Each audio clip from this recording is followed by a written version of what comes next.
Welcome and welcome back to my channel. Kumusta mga Lodi? Magandang araw sa inyong lahat. Isang video na naman ang ibabahagi ko sa inyo ngayong araw. Kung isa ka sa mga nagtataka, kung bakit may isang tao na nakakaalam kung sino ang kausap mo sa cellphone, at nalalaman niya rin kung sino ang ka-text mo. Isa lang ang ibig sabihin niyan, naka-call forward ang sa kanya ang iyong call and message. At kung gusto mong naman na ikaw ang makakamonitor sa kanya, narito din ang paraan para ikaw naman ang makakaalam kung sino ang tinatawagan niya at kung sino ang mga ka-text niya. Kung gusto mong malaman kung paano panoorin ang videong ito.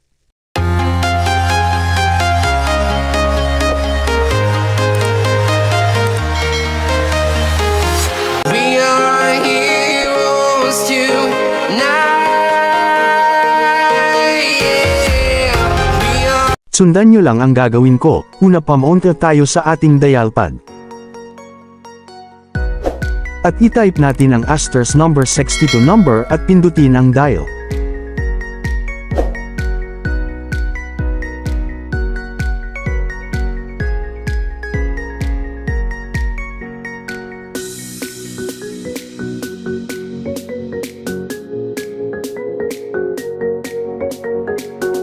Diyan mo makikita kung naka-forward sa ibang tao ang mga message mo at tawag sa iyong cellphone.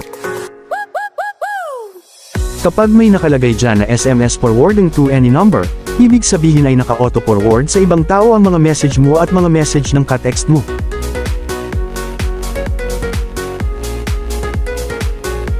Kapag call forwarding to any number naman ang nakalagay dyan, ibig sabihin naka-auto forward din sa ibang tao ang mga tawag mo, at nalalaman niya rin kung sino ang tumatawag sa'yo. Siyempre sa akin walang nakalagay kaya not forwarding. Para matanggal at kung paano alisin ang access ng ibang tao sa ating number, ganito lang ang gagawin mo.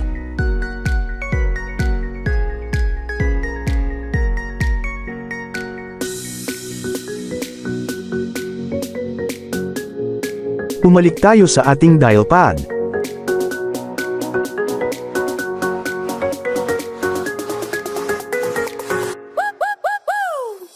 At i-dial natin ang dalawang number sign tapos 002 at number sign.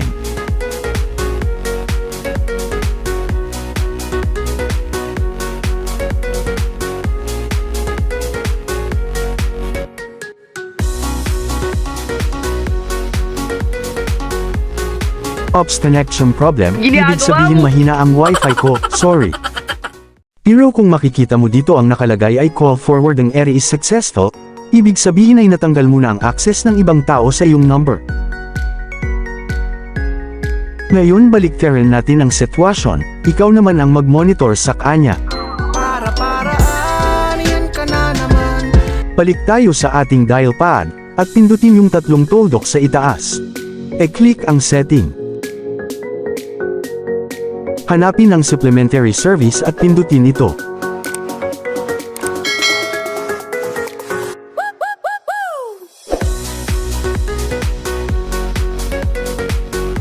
Dito i-click ang call forwarding, dapat cellphone ito ng partner mo para makaganti ka. Click voice call.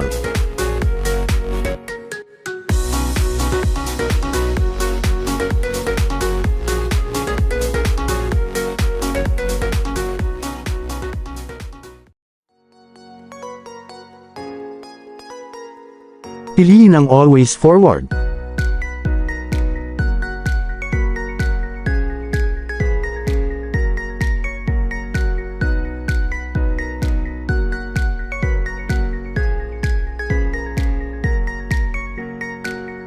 Dito kailangan ilagay mo dito ang iyong number, para kahit sino ang tumawag at mag-text sa kanya ay automatic marireceive mo rin ito. Oh my God! Wow! Para mas madali niyong mahanap ang call forwarding, i-search mo na lang ito sa iyong setting.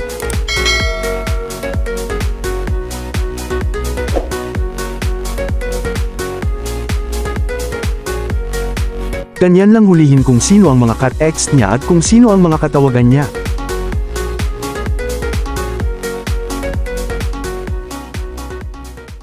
Sa susunod na video ko ay ituturo ko naman sa inyo kung paano malalaman kung sino ang ka-chat niya sa Messenger.